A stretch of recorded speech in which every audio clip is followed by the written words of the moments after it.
Nzama ya kuitana na syiko sya Ulusani Eacc nimekuendeea na silikali ya kaunti ya Masaku kuukitana na syiko sya Ulusani Silikalini kwinana na komishena wa Nzama kana Rtd Alfred Mutwaita waneena itina wa kikalo na ngavana wa kaunti ya Masaku nake waathana kana nimekuendeea na kukwatiania na maovisaa kuikiithya syiko sya Ulusani nisyaminwa dan.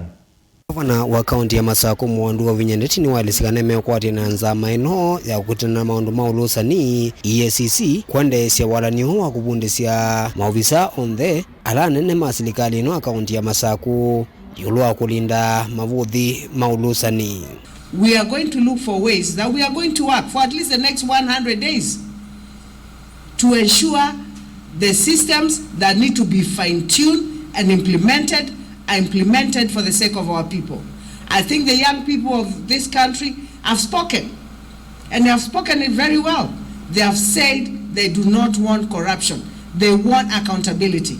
And I can assure you, as the governor of Machakos, our doors are open to you. We will walk the journey with you to educate us and to ensure that our people do not fall in such a trap.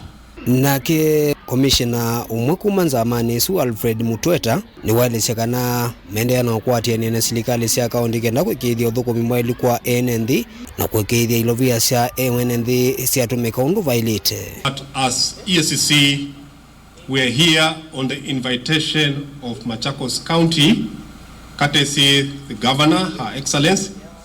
And the reason why we are here to collaborate with Machakos County on prevention measures, because as Eacc, we believe that prevention is better than cure, and we are here to work together, seal all loopholes on areas which are prone to corruption, and that training is collaborative.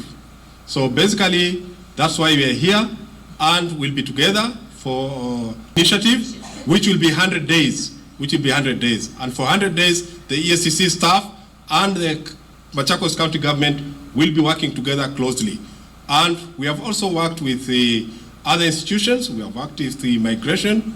We have done it with the we have done it with the National Museum and the National Police Service, and we'll continue partnering with other county governments and government ministries. Ni itambila ya kadhiwa muno ni munini wa gavana kaunti ya Masaku elesekana itambia kumavundisya maovisaa nene masilikali ino yulu uthukumi mwailu vate Ulusani ni yuthethe sya uthukumi wo kwa mwene isioni sya nduane.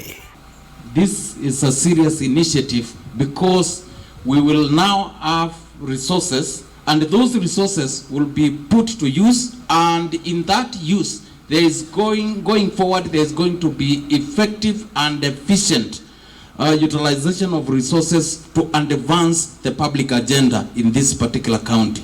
Daniel Mwonkela, Mutongoi TV, kwanza wa mwako wa White House, kauntini ya Masaku.